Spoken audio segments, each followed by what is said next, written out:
नमस्कार, मैं रवीश कुमार। त्वरित टिप्पणी में आपका स्वागत है। जाति को लेकर छुआछूत की मानसिकता इतनी विस्तृत है कि उस पर त्वरित टिप्पणी कम ही पड़ जाए। कोई ऐसा दिन नहीं जाता जब छुआछूत की मानसिकता अपना असली चेहरा ना दिखाती हो। उत्तर काशी के मोरी के सालरा गांव में एक दलित युवक ने मंदिर में प्रवेश करना चाहा तो उसे जलती लकड़ी से मारा गया है। अमर उजाला लिखता है कि मोरी थाने में इसकी शिकायत दर्ज कराई गई है। अखबार में एसपी का बयान भी छपा है कि 5 लोगों के खिलाफ मुकदमा दर्ज हुआ है।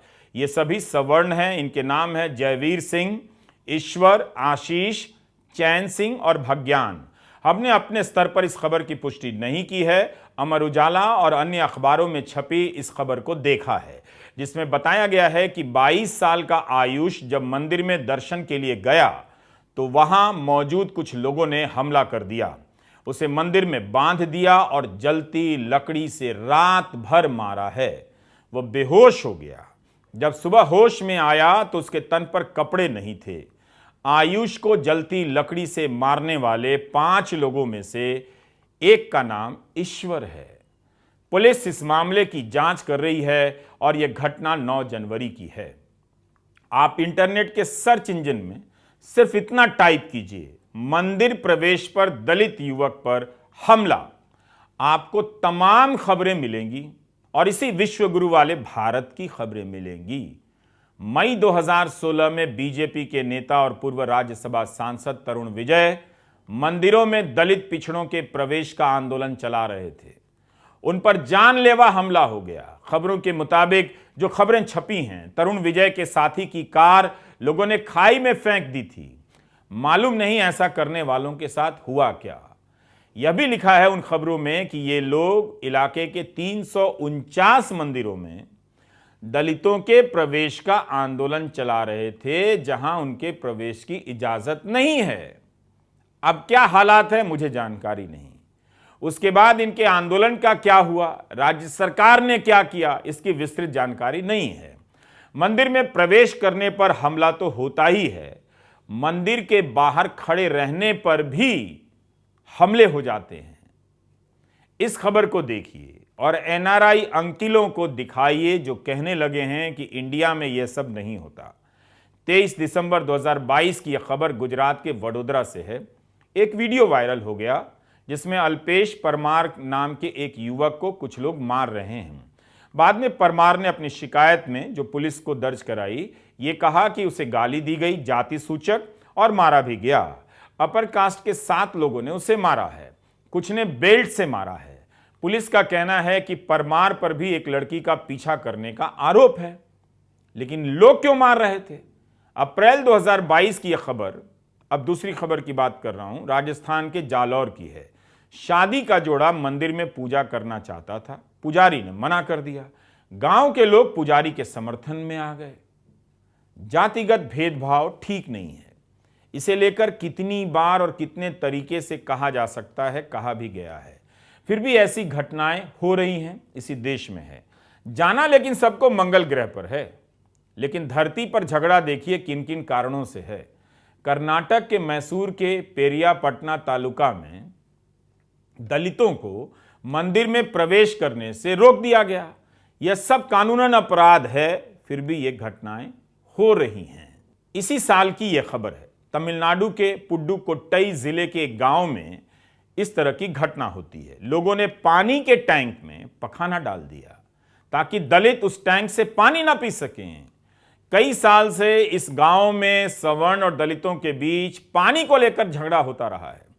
सवर्ण जाति के लोग दलितों और आदिवासियों को अपने इलाके में आकर पानी लेने से रोक रहे थे, तो अनुसूचित जाति के मोहल्ले के लिए अलग टैंक बनाया गया। इसके बाद भी सवर्ण भड़क गए और कथित रूप से पानी के टैंक में पखाना डाल दिया। जब पानी का नल खोला गया तो मल निकलने लगा। कलेक्टर कविता रामू और एसपी विनीता पांडे को पता चला तो इस गांव में दोनों जाति हैं, लोगों से बात करती हैं, उनके विरोध का सामना करती हैं। वहां इन्हें पता चलता है कि पानी ही नहीं, पास के मंदिर में भी दलितों को नहीं जाने दिया जाता है। दोनों अफसर दलितों और आदिवासियों को लेकर मंदिर पहुंच जाती हैं। कि मंदिर खुलेगा और इसी वक्त खुलेगा और सभी के लिए खुलेगा।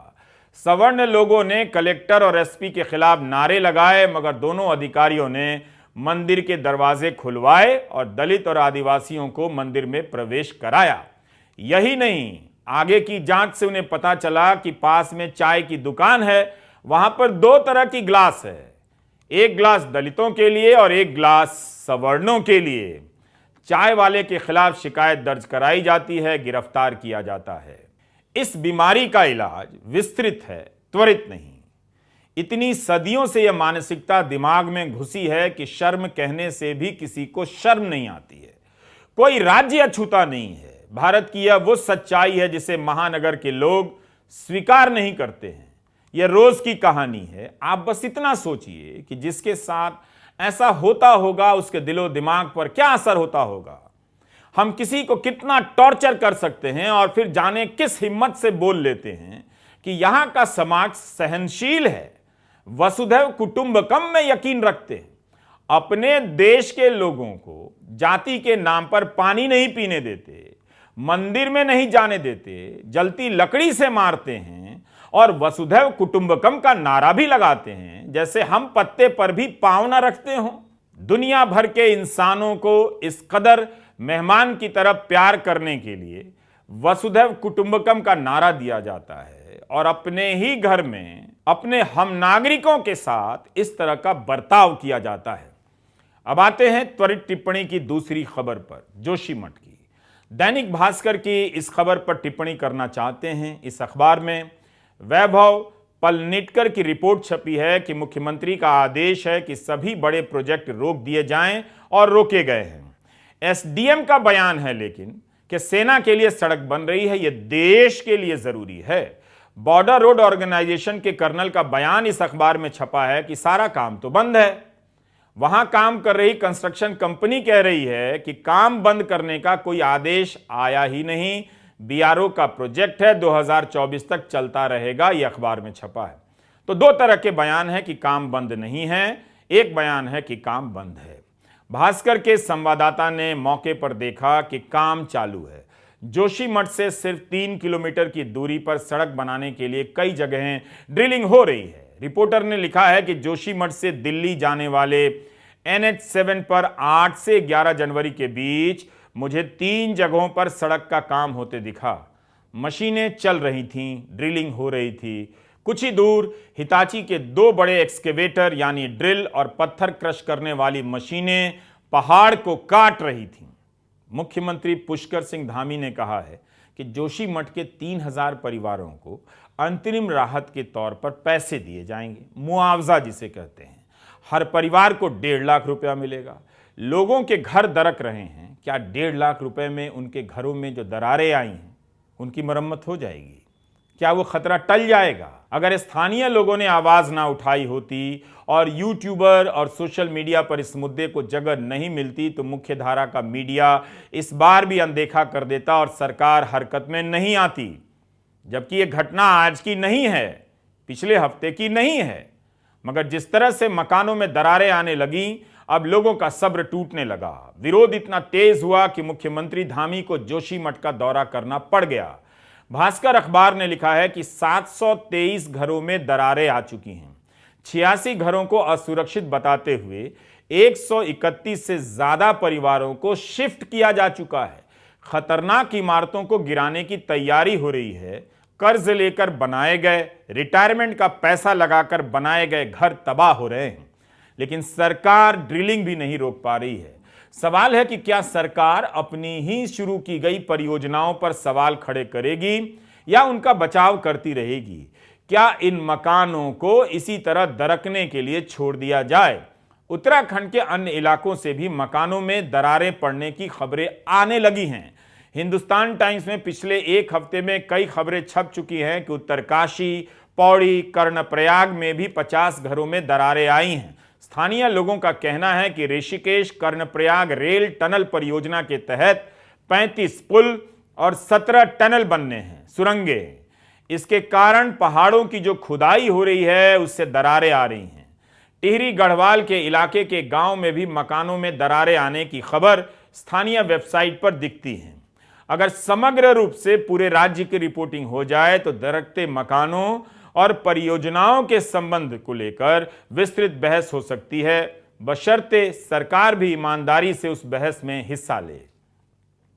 लेकिन यह मामला केवल उत्तराखंड का नहीं है, हिमाचल से लेकर अरुणाचल का है। जिस तरह से पहाड़ों का दोहन हुआ है उसके नतीजे अब दिखाई देने लगे हैं, मगर कोई देखना नहीं चाहता। इसकी चेतावनी कई दशक पहले की रिपोर्ट में दे दी गई थी कि ऐसा हो सकता है। आजादी के 25 साल होने पर रामधारी सिंह दिनकर ने एक कविता लिखी, रजत रश्मि।